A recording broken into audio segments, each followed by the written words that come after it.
Bonjour, bienvenue à vous dans une nouvelle vidéo de Kizaku. Le sujet d'aujourd'hui est les amortissements. Donc dans cette vidéo, on va voir ce qu'est l'amortissement, quelques notions de base, la méthode de calcul et aussi l'enregistrement comptable. Comme on le sait tous, certains éléments d'actifs immobilisés se déprécient, c'est-à-dire ils perdent de valeur, donc soit avec l'usage, le temps ou alors le progrès technique. Et cette dépréciation prend donc la forme d'amortissement.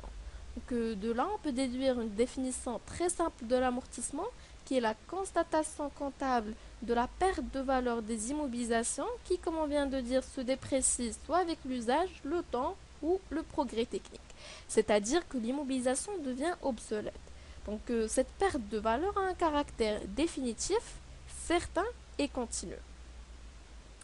Alors l'amortissement a pour but de faire figurer les immobilisations pour une valeur inférieure à la valeur d'origine, c'est-à-dire la valeur actuelle, de répartir le coût d'un élément d'actif immobilisé sur sa durée de vie probable, d'assurer le renouvellement des immobilisations. Et là, il s'agit d'une reconstitution du capital. Pour la durée de vie probable, c'est le nombre d'années d'utilisation probable de l'immobilisation. Pour la valeur d'origine, V0, c'est la valeur d'entrée d'une immobilisation. Pour l'annuité, c'est la valeur annuelle de l'amortissement et appelée aussi dotation. Pour la valeur nette d'amortissement, VENA, c'est la valeur d'immobilisation après amortissement. Elle représente la différence entre la valeur d'origine et le total amortissement. Pour le taux d'amortissement, c'est le pourcentage par lequel on multiplie la base de calcul pour obtenir l'annuité d'amortissement. L'amortissement se calcule sur la valeur d'origine qui peut être soit le prix hors taxe bien sûr, augmenté des frais accessoires tels que les frais d'assurance, les droits de douane, etc. Soit la valeur d'apport dans le cas de la constitution d'une société, soit le coût de production dans le cas des immobilisations produites par l'entreprise pour elle-même. Alors là, on va voir l'amortissement linéaire ou constant, qui consiste à répartir d'une manière égale la valeur d'entrée de l'immobilisation sur le nombre d'années d'utilisation probable. Donc on a le taux constant qui se calcule de cette manière, 100% sur la durée de vie. Le taux constant, c'est la dépréciation annuelle qui est exprimée en pourcentage. Ensuite, on a l'annuité constante. L'annuité constante, c'est la dépréciation annuelle exprimée en valeur. Elle se calcule de cette manière. V0, c'est la valeur d'origine ou la valeur d'entrée fois T fois M sur 12. M étant bien sûr le nombre de mois d'utilisation durant l'exercice. Un petit exemple. Une camionnette est achetée le 1-1-10 pour une valeur de 100 000 dirhams hors taxe dont la durée de vie probable est de 8 ans. Le premier travail à faire, c'est de calculer le taux d'amortissement constant et l'annuité. Pour le taux, c'est 100% sur 8 qui nous donne un résultat de 12,5%.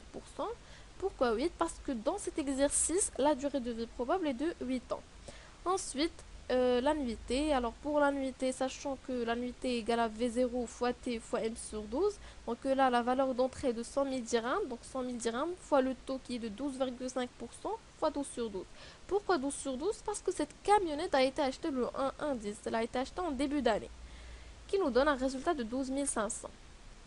Le deuxième travail à faire, c'est de présenter le plan d'amortissement de cette camionnette. Voilà, le tableau d'amortissement constant se présente de cette manière. On a les périodes, la valeur d'origine, l'annuité, total amortissement et VENA, fin de période. Pour la valeur d'origine, elle est constante, elle ne change pas. L'annuité, c'est la même chose. Pour la première année, on a la valeur d'entrée qui est de 100 000 dirhams. On met 100 000 dirhams pour la valeur d'origine. Pour l'annuité, c'est à calculer. Comme on a dit, l'annuité se calcule de cette manière. V0 fois le taux fois 12 sur 12. 100 000 dirhams fois 12,5 qui est le taux, le résultat du taux, fois 12 sur 12 qui nous donne un résultat de 12 500 dirhams. Voilà. Pour le total amortissement, on prend le résultat de l'annuité, on l'inscrit dans le total amortissement, qui est de 12 500. Pour VENA fin de période, c'est la valeur d'origine moins le total amortissement. Voilà, c'est la valeur d'origine moins le total amortissement, donc 100 000 dirhams moins 12 500 qui nous donne un résultat de 87 500. Pour la deuxième année, c'est la même chose, l'annuité c'est la même chose, jusque pour le total amortissement, on prend le total amortissement de la première année, On ajoute l'annuité de la deuxième année qui est donc 12 500 plus 12 500 qui nous donne un résultat de 25 000 dirhams. Même chose pour la troisième année, le total l'amortissement de la deuxième année plus l'annuité de la troisième année qui nous donne un résultat de 37 500 et ainsi de suite. Alors ce que vous devez savoir c'est qu'il est strictement nécessaire de trouver 0 à la fin. Pourquoi? C'est juste pour vous justifier vos calculs. Si vous ne trouvez pas 0, c'est que vos calculs sont faux. Alors maintenant, on passe à l'amortissement dégressif. Alors, c'est quoi l'amortissement dégressif? C'est un procédé d'amortissement incitatif pour l'investissement, dans la mesure où les premières annuités d'amortissement sont plus élevées par rapport à ce qu'il aurait été dans le système linéaire. Donc, en effet, on peut avoir deux points de différence entre les deux procédés. Alors maintenant, on parle du taux dégressif. On va oublier le taux linéaire, maintenant on a le taux dégressif qui se calcule de cette manière. Donc 100% sur la durée de vie. Jusque là, on va multiplier par le coefficient. Alors le coefficient est donné par l'administration fiscale selon le tableau suivant. Donc quand on a la durée de vie qui est de 3 ou 4 ans, le coefficient est de 1,5. 5 ou 6 ans, le coefficient est de 2. Plus de 6 ans, le coefficient est de 3. Alors, pour l'annuité de l'amortissement dégressif, appelée aussi dotation, et c'est la dépréciation annuelle, on met VNA début de période fois le taux dégressif fois M sur 12. Alors, je rappelle que le taux constant égale à 100% sur la durée de vie parce qu'on aura besoin. Alors, un exercice, un petit exemple. Le 1-1-2006, la société Atlas Bois achète une camionnette de livraison pour 280 000 dirhams. Durée d'amortissement probable est de 5 ans. Alors là, on nous précise qu'on va suivre l'amortissement dégressif. Premier travail à faire, c'est de calculer le taux dégressif et d'établir le plan d'amortissement. Alors, le plan d'amortissement dégressif est représenté de cette manière. Alors, on a les périodes, VNA début, de taux retenu, annuité, cumul amortissement, VNA de fin de période et le taux. Alors, la première des choses, on commence par le calcul du taux. Alors, dans l'amortissement dégressif, on calcule le taux dégressif et le taux constant. Alors, pour le taux dégressif et constant, il ne change pas. Donc, on a déjà vu la méthode de calcul du taux dégressif, c'est 100% sur la durée d'amortissement qui est 5, donc 100% sur 5, fois le coefficient qui est de 2. Pourquoi? Parce qu'on a la durée d'amortissement probable est de 5 ans. Donc le coefficient est 2, qui nous donne un résultat de 40%. Alors pour le taux constant, c'est 100% sur 5 qui nous donne un résultat de 20%. La deuxième année, on met 100% sur 4 qui nous donne un résultat de 25%. Troisième année, c'est 100% sur 3 qui nous donne un résultat de 33,3%.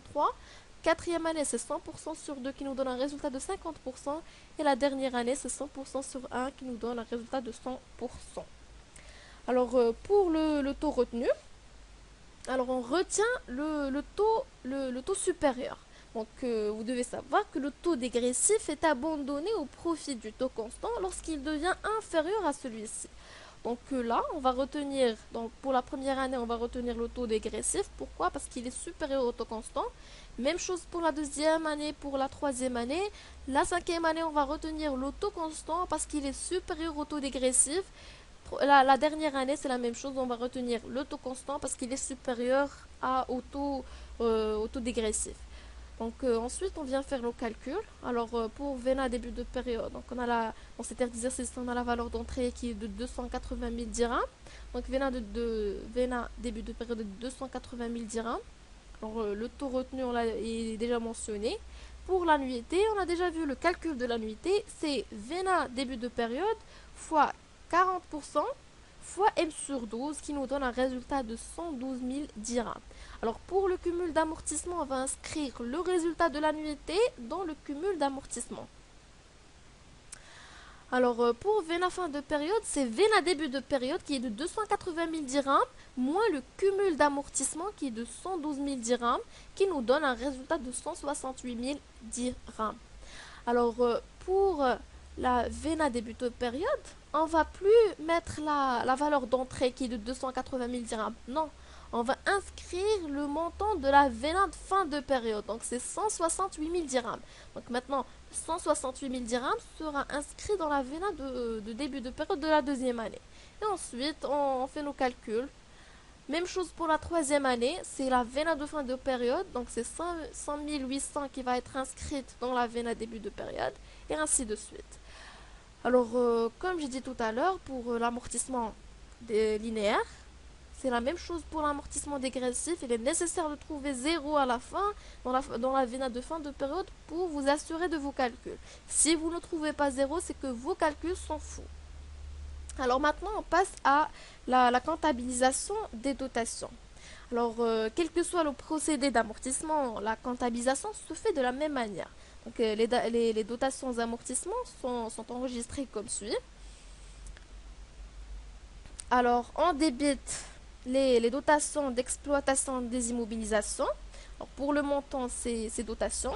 Et on crédite l'amortissement des immobilisations. Alors, pour le montant, c'est dotations. Alors pour le libellé, c'est dotation numéro, ça dépend de l'énoncé. Alors maintenant, on va voir la comptabilisation de la cession d'immobilisation. Alors deux étapes sont nécessaires pour enregistrer la cession d'une immobilisation amortissable. Donc, premièrement, on a la date de cession et la date d'inventaire. Maintenant, on va voir la date de cession. On va voir la comptabilisation de la date de cession. Alors, on débite soit la trésorerie, soit les créances sur cession d'immobilisation. Pour le montant, c'est le prix de cession et on crédite les produits de cession des immobilisations. Pour le montant, c'est les prix de cession et pour le libellé, c'est cession 2, ça dépend de l'énoncé. Alors maintenant, on va voir à la date de l'inventaire. Donc à la date de l'inventaire, deux écritures sont nécessaires. Alors premièrement, c'est l'enregistrement de la dotation complémentaire. Maintenant, on va voir l'enregistrement de la dotation complémentaire. Alors, on va débiter dotation d'exploitation des immobilisations. Alors, pour le montant, c'est les dotations complémentaires, c'est-à-dire l'annuité de l'exercice 1. On va créditer l'amortissement des immobilisations. Pour le montant, c'est la même chose, c'est l'annuité de l'exercice 1. Alors, pour libellé, c'est dotations ça dépend de l'exercice. Alors maintenant, on va voir la constatation de la sortie de l'immobilisation cédée, c'est-à-dire la régulation. On va voir maintenant la régularisation. Alors, on débite amortissement 2. Alors, pour le montant, c'est sigma des amortissements.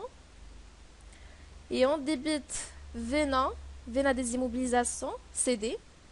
Alors, pour le montant, c'est VENA. Et on crédite, ça dépend de l'exercice. Alors, c'est la valeur d'origine pour le montant. Et pour le libellé, c'est sortie de... Voilà.